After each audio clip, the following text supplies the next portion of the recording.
folks, it's Ben.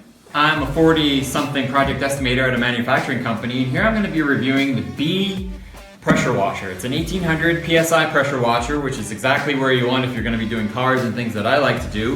1.3 GPM is perfect. It's a good flow, but it's not too much. Built-in soap tank is pretty much a requirement for any sort of pressure washer, and the total stop system means when you let go, it stops. So let's go ahead and take it out of the box. And of course, what falls out is we've got an instrument guide.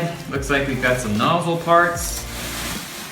Wow, love shiny new equipment. Everything is just new and shiny.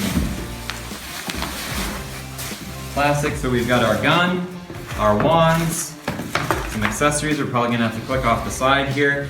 Here we've got a 20-foot reel and the on-off switch right here. We've got our connections. Fantastic.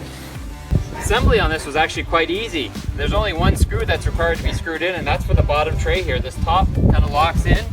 You hook up your hose on the right side, from looking from behind, I guess. On the left side, it comes with this hose and nozzle adapter, and it has a filter in it. That's very important because there's a lot of small valves in here, so that filter is going to make sure the water is clear.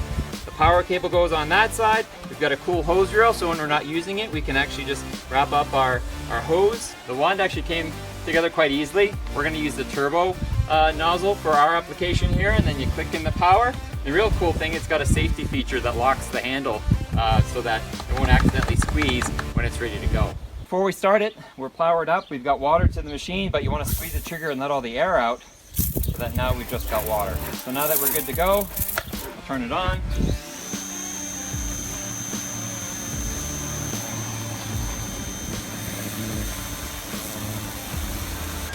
Now that's the turbo nozzle.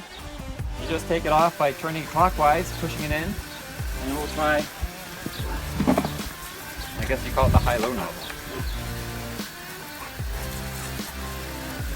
So final thoughts on this, it's got a long hose, 20 feet, so it's going to be able to get around a car. It's got a long power supply, so I don't have to be close to my power outlet. It's got two wands to pick from, so it's going to cover pretty much any job I need to cover. It's very portable with the large wheels, and it's a small size, so it's very storable as well. So I think it's a fantastic machine. It's going to do everything I need it to do to wash cars and keep things awesome around the house.